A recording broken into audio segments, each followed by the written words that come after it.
దేవునికి మహిమ కలుగును గాక. ఉదయకాల సమయంలో ప్రభునామలో మీకు అందరికీ నా ప్రత్యేకమైన వందనాలు తెలియజేస్తూ ఉన్నాను. దేవుడు తన ఉన్నతమైన కృపలో మిమ్మల్ని అందరినీ దీవించి ఆశీర్వదించును గాక. ప్రభునందు ప్రియులారా,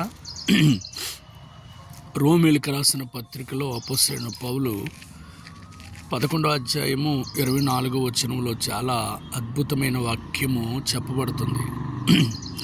మీరు ఒలివ చెట్టును అంటు కట్టబడితిరా, స్వాభావికమైన అంటు కట్టబడితిరా అని అడుగుతున్నాడు. అంటు కట్టబడకపోతే మీరు ఫలించరు లేక చిగురు పట్టరు అని దేవుని యొక్క వాక్యము చెప్పబడుతుంది. ఎందుకంటే అదే అధ్యాయంలో 11వ అధ్యాయంలోనే పైన 22-23 వచనాల్లో మనిషి అవిశ్వాసంలో ఉన్నప్పుడు అవిశ్వాసంలో ఉన్నవాడు విశ్వాసంలో స్థిరపడలేని వ్యక్తిని ఆయన అంటుకడతాడట. అది చాలా అద్భుతమైన యేసు ప్రభు యొక్క మాట ఎంత అద్భుతమైనదో చూడండి.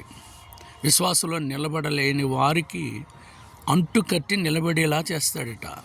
అది ఎంత అద్భుతమైన విషయం. ఈరోజు మనమందరం కూడా విశ్వాసమందు నిలబడలేని వారముగా ఉన్న మనల్ని యేసుక్రీస్తు ద్వారా మనల్ని అంటుకట్టి మనం విశ్వాసంలో ఎదుగుతున్నాం. ఒలివ చెట్టు వల్లే ఫలిస్తున్నాం. ఒలివ చెట్టు వల్లే ఉండాలని కోరుకుంటున్నాడు కనుక పచ్చని ఒలివ చెట్టు వల్లే ఉండాలని కీర్తన గ్రంథంలో ఎన్నో పర్యాయాలు మనకి చెప్తూ ఉన్నాడు. ఈ ఉదయకాల సమయంలో దేవుని బిడ్డలారా, మనమందరం కూడా అట్లాగా అంటుకట్టబడి క్రీస్తులో అంటుకట్టబడితే మనం చిగురిస్తాం, ఫలిస్తాం.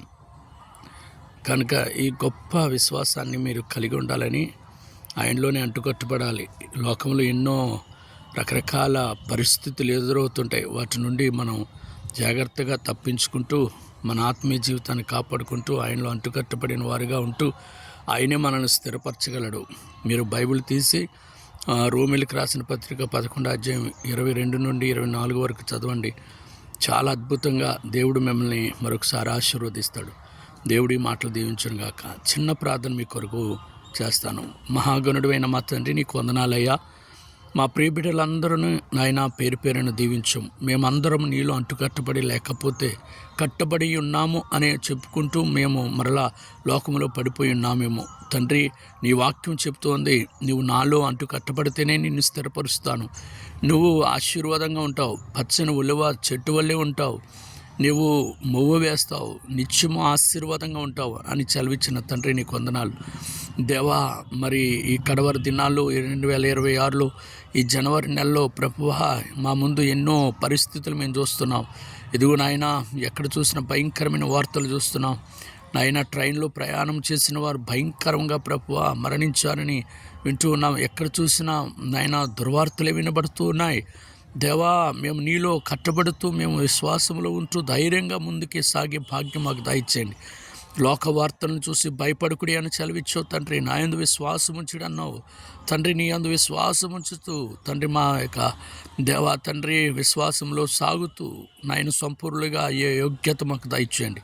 ఈ లోకంలో అనేక సమస్యలను ఎదుర్కొనే కృప దయచేయండి దేవా. అనేకులను నీ యందు అంటుకట్టబడిన వారిగా చేసే భాగ్యం మాకు దయచేయండి.